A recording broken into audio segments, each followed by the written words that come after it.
much for joining me today. I'm so honoured that you came to do this podcast for me, so thank you. I'm going to start off with my first question.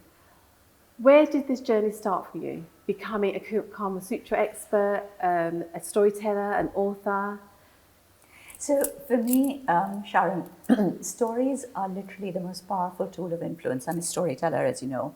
And I believe that the stories that we tell define our identity. They actually establish our position in society. So when you tell stories, for instance, of how a man comes home drunk and he beats up his wife, but she's such a good woman. She's such a good woman. She never says anything. She never lets him down. She keeps quiet. Then you've kind of established what you believe is a good woman in inverted commas. You've normalised what it is to mean absolutely. A good woman. So to be a good woman is the one who's going to keep quiet and take everything. And so these stories that we tell define who we are. And if we ever want to create change, real sustainable change, it is these stories that need to be changed. Yeah. And so I have worked for a long time with women's narratives, looking at stories of how we position women in our narrative. And then I discovered, or I started to realize that we never ever tell stories of a woman's right to her own body, of her own sexuality. That was always somebody else's property. And I decided to try and explore the stories that we had silenced, because we are, after all, the land of the Kama Sutra. Yeah. There must have been some stories sometime. And some truth in it, right? And some truth in it. And to be perfectly honest, we know so little about the Kama Sutra that I truly thought, okay, fine, I'll have a little read of the text. It'll be maybe a 10,000, 15,000 word essay, and I'll have moved on. And that was 18 years ago. That's amazing. Because I tell you what, I stumbled upon a treasure trove of narrative, of literature, of something like 2,000 years worth of literature, that erotic literature that belongs to ancient India, which is utterly exquisite beyond description. Right. And it's not pornographic, is it? It's actually beautiful, and very much you're connected with it, aren't you? It's so beautiful. I have to tell you that it was written, the Kama Sutra itself, we're told in the introduction that it's written to create the most refined society. Because much like when Plato wrote the Republic, he said it was to create the most ultimate civilization. I can't remember the word that he uses, but it's basically to create the perfect civilization.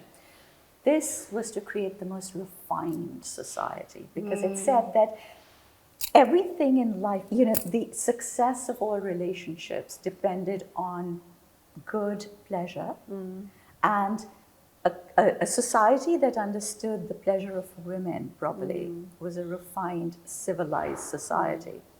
Yeah. And, I have to tell you this, because I just think it's so incredible. Most people think there's just the one Kama Sutra. There isn't. There are several thousand texts that belong in the erotic narratives of ancient India. So it's not just about positions, is it? Oh God, it's because I think that's the position is the tiniest bit. But it's the erotic texts. Actually, the reason that there are so many is because every king that came to the throne of every kingdom said that if two people share ultimately mutually pleasurable intimacy, that relationship will be stable. If the relationship is stable, society will be stable. If society is stable, the kingdom will be stable. Wow, okay. So really, we're talking about this for the sake of national security today. We're doing this for national security. But so this was considered to be an art form. It was supposed to be really, really special and beautiful. There is absolutely nothing crass or coarse, and the positions are an easy little part of it, and there was a reason behind that as well. But don't you find it's really strange that this was written 2,000 years ago, and yet in this day and age, it's still quite stigmatised within the South Asian community particularly about anything to do with self-pleasure. And actually it's I think made women become more uncomfortable as time goes on about even anything to do with sexual pleasure at all, any kind of experience. Isn't it just so sad? Because not only the Kama Sutra is written 2,000 years ago, but in actual fact, the author of the Kama Sutra says that he hasn't written anything new. He's literally copied and pasted stuff from books written 1,000 years amazing. before that. So really, we were talking about the pleasure of women from 3,000 years ago, writing texts on it 3,000 years ago. And I think one of the things that's happened, like I said, the stories that we tell define who we are. It's the words that we use to tell those stories that define our actions. So you said that in your book. You said actually one of the like domineering kind of factors about coming out and being a Kama Sutra expert is because of its language. So explain that. So basically, they talk, like I said, it was to create the most refined society. It was to try and understand that this was a beautiful thing, and it was extremely important in our lives. Now, I've quoted from that wonderful feminist, Naomi Wolf, who says that she actually says in her book, imagine a world where a woman grows up, a girl grows up, hearing of her body referred to in the most beautiful terms. Because if you've noticed, all sexuality, everything, every bit of the female body is referred to in abusive terms. I mean, it's a source of something coarse. It's a source of abuse. And so that's why it's become stigmatized, hasn't it? Absolutely, because if you think of it as something abusive, you act like it's aggressive and abusive. Negative as well, isn't it? Absolutely. And she says, imagine a world where girls grow up thinking of their body as something beautiful because you're referring to the clitoris as the umbrella of the love god, or the vagina as the sandalwood palace. I mean, imagine that. Imagine a girl growing up being told that her pleasure is so important, that the stability of the kingdom, the stability of the universe depends on it. How differently would we feel about ourselves? Yeah.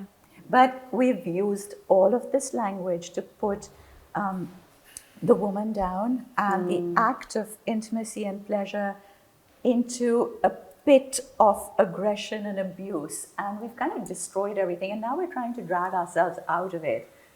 It's going to be a little bit of a journey to come out of that. Absolutely. And I think one of the things as well is that I think is really important is women have lost the connection with themselves, haven't they?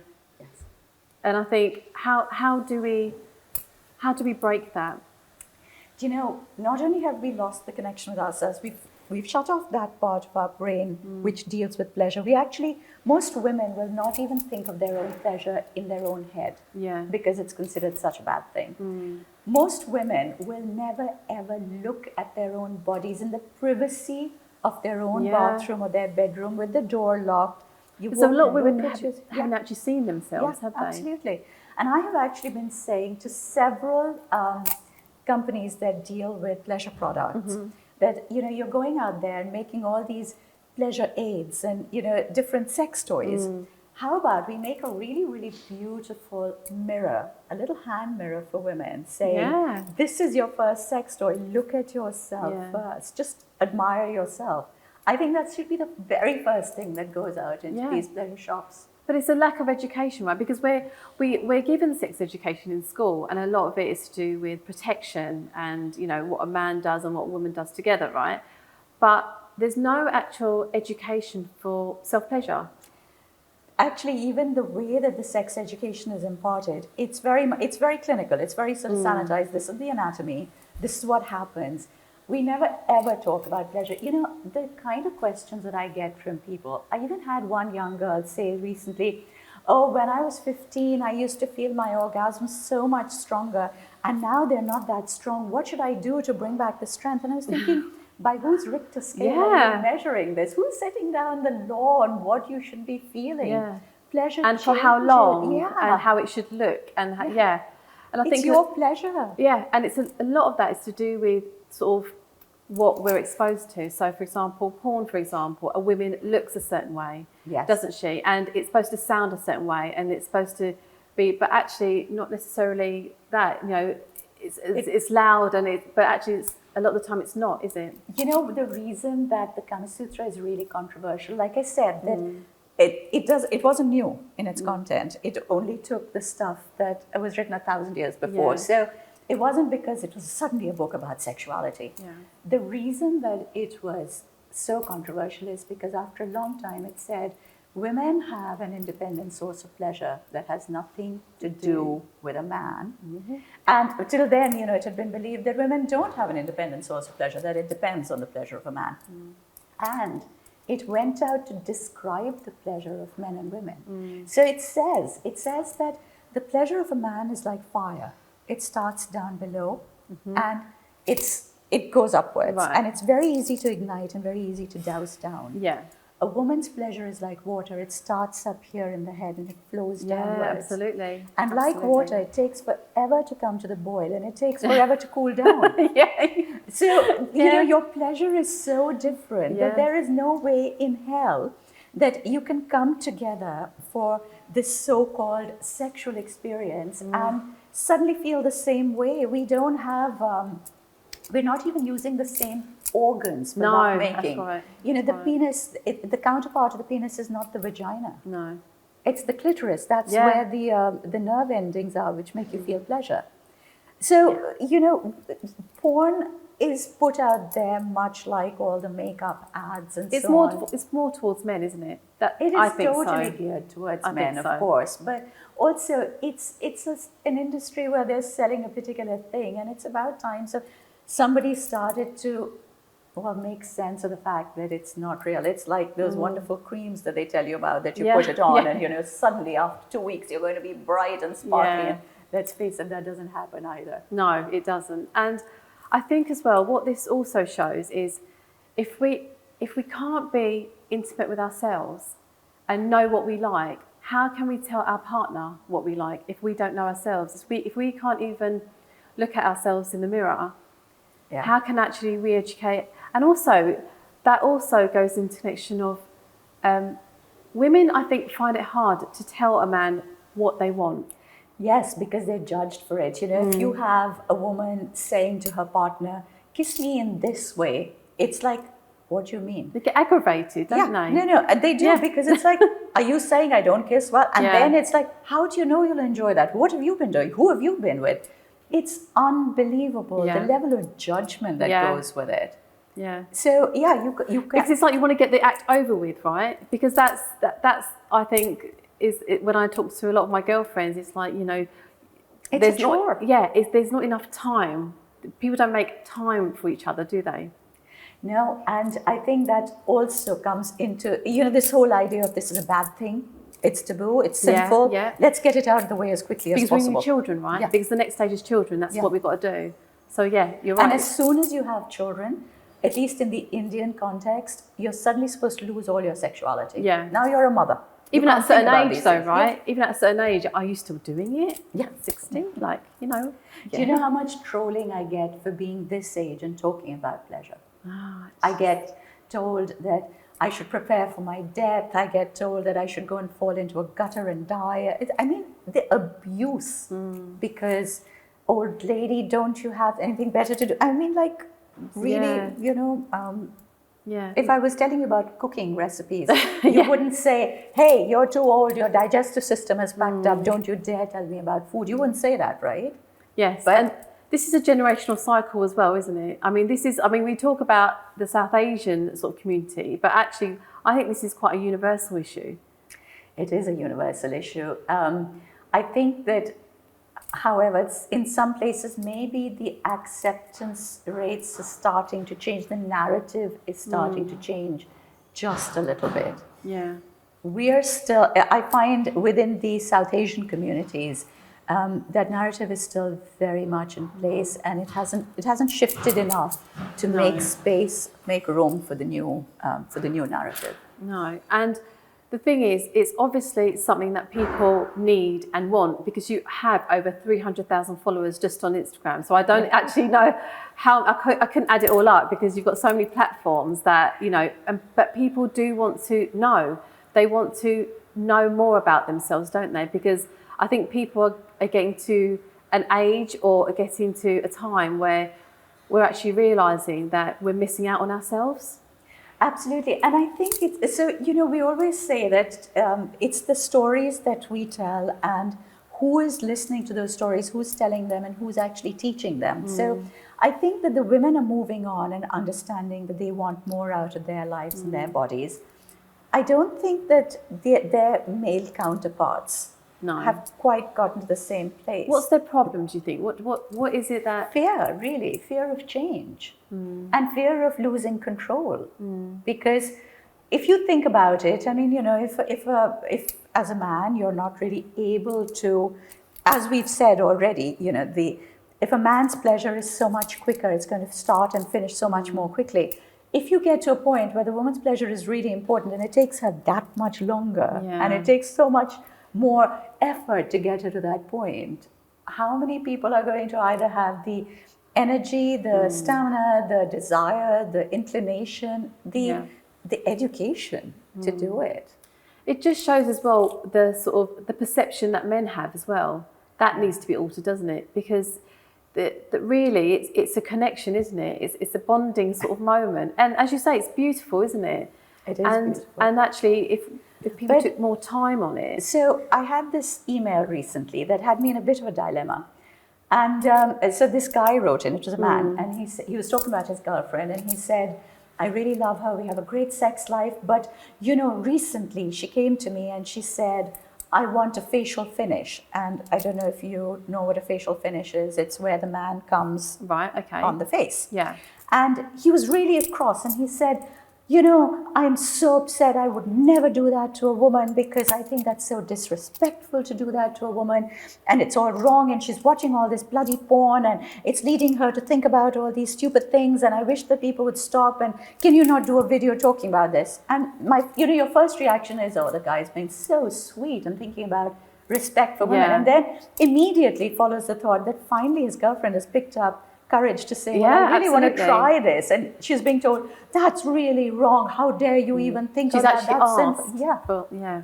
So, you know, it's such a difficult place to be. And it's about exploring, isn't it? It's not just, it's about knowing what you don't like because, you know, to make it more pleasurable and more beautiful. I think in literally everything, whether it's a relationship, whether it's your sexual act, whatever it is, whether it's the food that you're eating, you got to try something to know what you like and what you don't like. Yeah. And knowing what you don't like is so much more important because you know you don't want to carry it forward for the rest of your life then. What do you think the main focuses are for a woman that if she wants to explore her self-pleasure, what are the main focuses that she should be working on? So the very first thing, and it's probably the most difficult thing to do, is literally to open up that little channel of pleasure in your head, those little bits of your brain that say, this is pleasurable, which most of us have shut down. Yeah. And I think allow yourself to go into that area of your brain for yourself. Literally, I find most women are petrified because the moment they start thinking of it, it scares them, they stop and they actually shut it down. I just always say, I don't expect you to take giant steps and do all sorts of things. Just start with this in your own head. Yeah. Just allow yourself to think of what gives you pleasure just in your own head. I can imagine though, that is one of the most, if you've never done that, and if you actually don't even like yourself down there and you've never seen it, it's that I think as well, it's the perception that you have of yourself, isn't it? You have to change that. Even maybe before that part, by opening yourself up to it, is actually maybe start seeing your vagina. And actually, it's actually not the vagina, it's the vulva, right? Isn't it? It's the vulva. So I think that if in your head you can start thinking of it as good, maybe that'll actually, because I think the physical will follow after that. Most women would prefer to have, to make love with the lights off.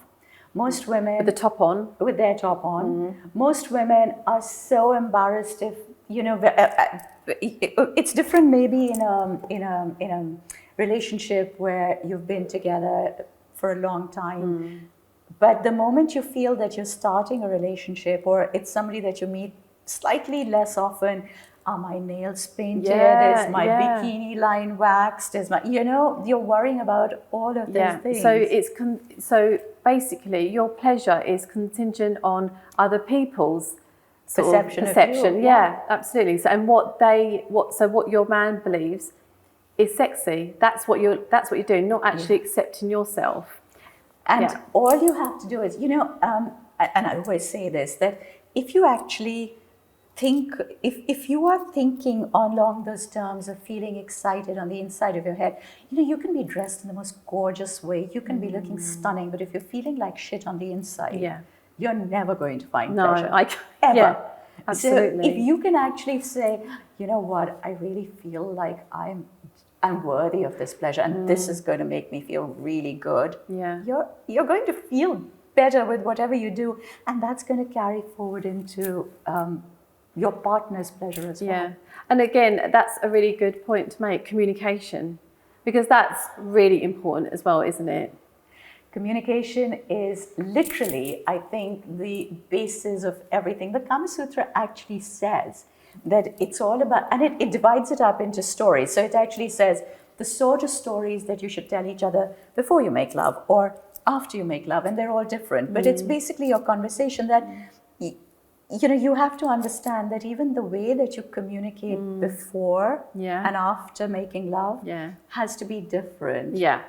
And it's all It's not about that you're EQ. done. Yeah. You're just done. And, okay, great. No, but it's the EQ that, before you go in to make love, that your conversation should be something that's exciting you. It's getting you kind of up to that point, shedding your inhibitions, getting you to that point where you want to be together, where you're getting more and more aroused with whatever you're doing. When you finish, it's about wanting to bring it to a point where you say, you want each other to feel that it was a good thing that you made love. So now it's got to be calmer, softer, sweeter conversation, know. And it's great. The Kama Sutra, like I said, actually gives you different stories that you should be telling, just to give you examples of how it's a brilliant book, honestly. Yeah.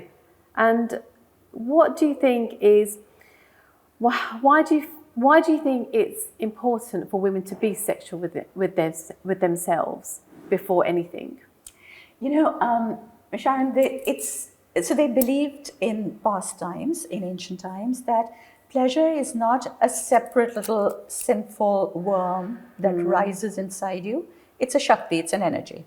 The energy rises inside you, it courses through your body. It doesn't distinguish and say, okay, this bit of energy is for me to be able to do my maths paper properly. This bit of energy is for me to have sex properly. This bit of energy is to go off and do my yoga and my cooking.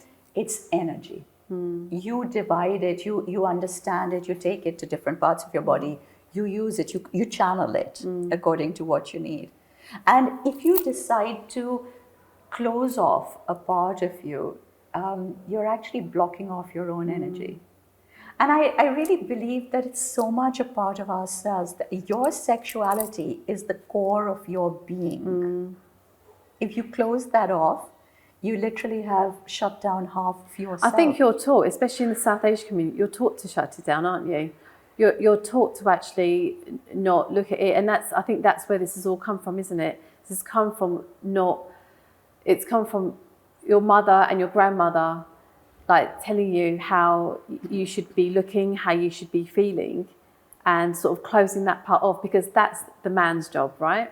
And Sharon, this is exactly what I was saying earlier about the stories, because a lot of women who come to me say, oh, I feel like this. So they'll tell me about a fantasy and say, are there any stories over there that talk about this particular fantasy? Because in anything that we do, particularly if it's something that you feel you're battling and you're trying to do something new, you're looking for role models, you're looking for a source of strength. Yeah. And for us, we do live by our stories. So, you're looking for stories to justify or validate this particular thing inside you, because you want to feel that it's not bad, it's not dirty, it's not sinful.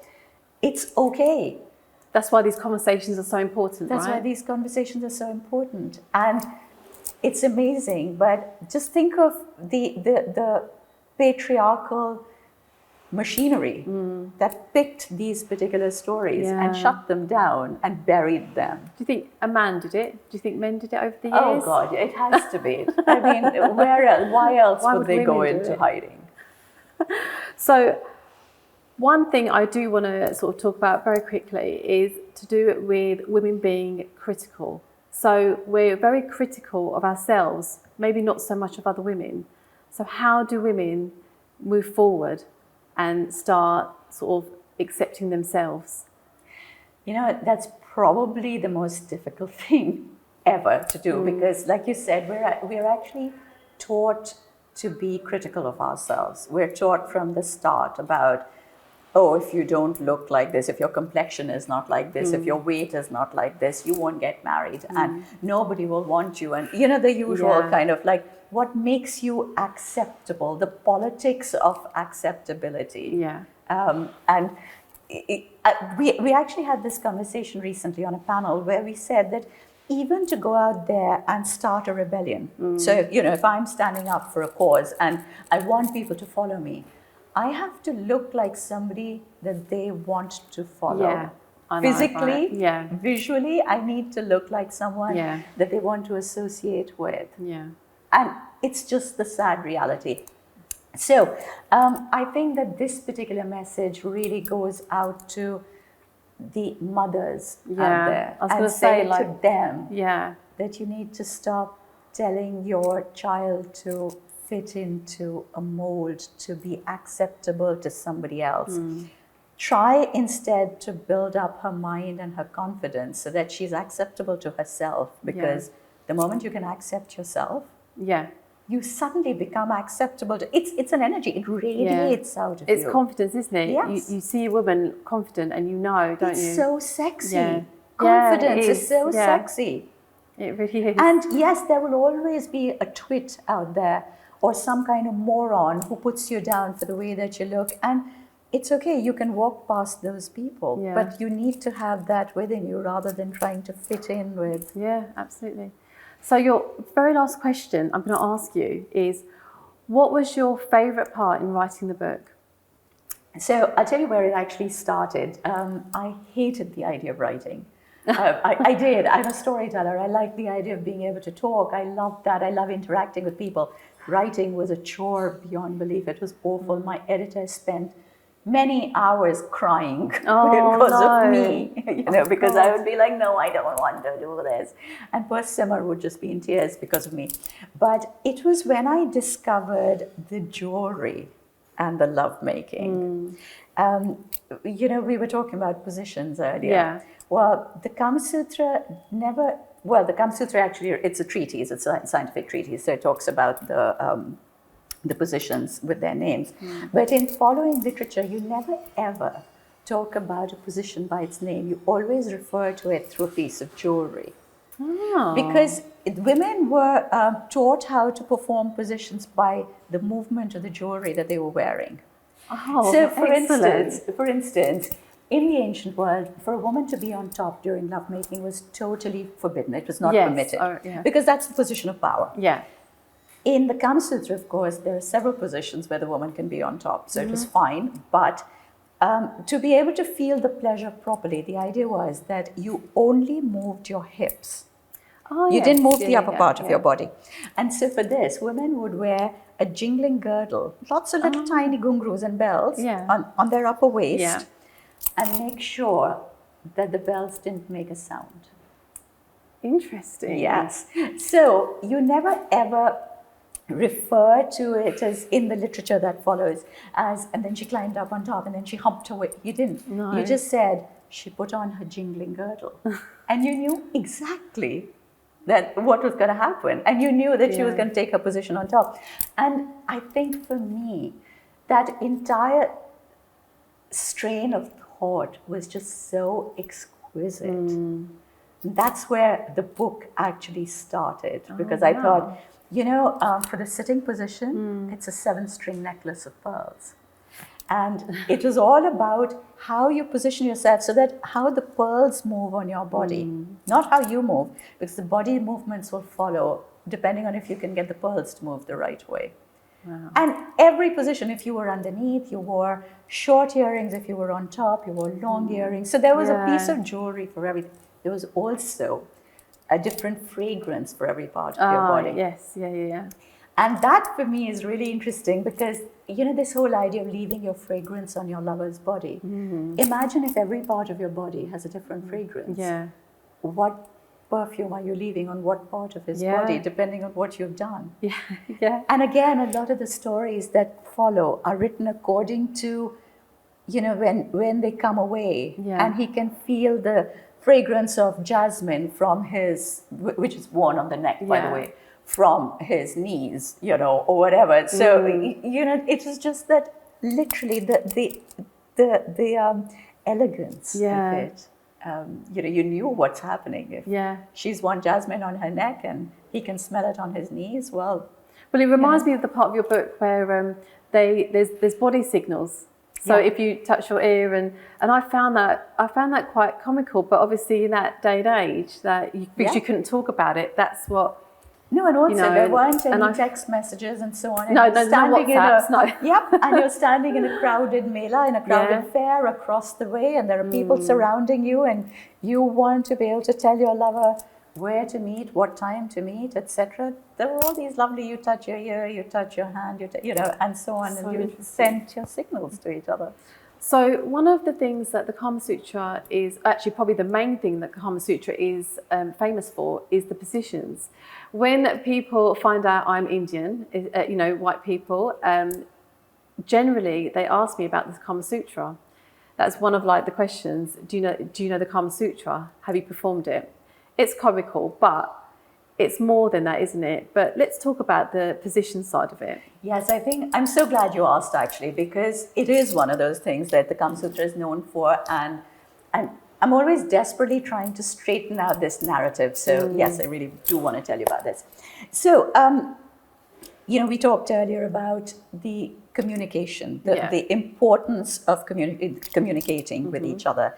And this is seriously communication at a whole different level. So the Kama Sutra says that intimacy should be mutually pleasurable. If both people aren't having the same amount of pleasure, you may as well not be having sex. I mean, it's no point. Now, the first thing, however, to mutually pleasurable intimacy is for the sexual organs to synchronize with each other. Because if the woman is really, really big and the man is very, very thin or very small, there isn't going to be a great deal of friction or pleasure. Right.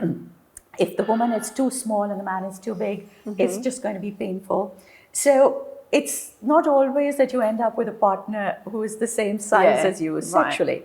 And nobody ever wrote in and said, I'd like the hand of your daughter in marriage, but what is the size of her? Not really. And I think that the Kama Sutra probably realized that, or the authors of the Kama Sutra realized that men might even do that with any, you know, with the way that things have gone in society. So it actually says that women cannot be measured. A man is measured by the width of 3 fingers at a time. Right. 3 fingers, 6 fingers, 9 fingers. A woman, however, cannot be measured like that because a vagina is more elastic organ and women have thinner fingers. And we have an internal clitoris as well, don't we? Yes, so there's all sorts of permutations and combinations. So it basically creates the positions to be able to synchronize the sexual organs. So if the woman was too big and the man was too small, the positions recommended for her were where she would lie on her side, she would be able to pull her knees up, that would make her smaller. Right. If she was very small and he was too big, then there are certain positions where you have your legs wide open, where you have your legs up in the air and so on, because that then changes the angle of penetration. That's what the positions were and the intensity of the orgasm, I presume, as well, right? Yes, well, the intensity of the orgasm varies because, like I said, it's more up here. It's all up there. Right. And also, interestingly, the Kama Sutra does not actually talk about the act of sex. So it tells you about the positions, but it doesn't tell you how they're performed and how many thrusts there should be and da-da-da-da. When you should go fast and then slow down. It has none of that. So it's very much about, okay, fine, these are positions, but they're so secondary to all the other things that have been listed. Things like the love bites, the love scratches, the kissing, the foreplay. The foreplay, absolutely. So much emphasis has gone onto the foreplay and very, very little on the positions. But the positions were basically created to make sure that the act of sex, I didn't know that. I did not know that. Well, most people don't. It's really, like I said, it's frustrating because most people are like, oh, so what's the best position then? You know, what's your favorite position, they say to me. It's not about a position, you know, but what's the best position? It's like, I really want to slap them when they say it. So what you're saying, and you say in your book, it's the foreplay of it.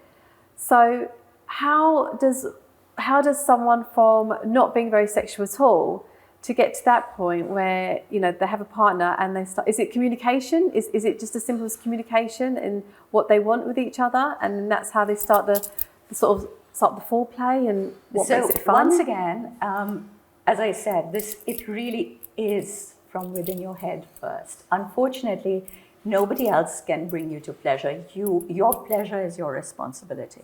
And I want women and men to understand this. Right. It's not your partner's responsibility. They can enhance it. They can be wonderful for you. Okay. But if you've closed yourself down to pleasure to begin with, it ain't happening. If you're thinking about something else that you've got to do that day, absolutely. It's not going to... And for people who are very asexual and need the help, we always recommend a level of understanding how to build fantasy, because it does all start in the head. Yeah. There are courses which you can do, and actually my next podcast is going to be about understanding a guide to building fantasy.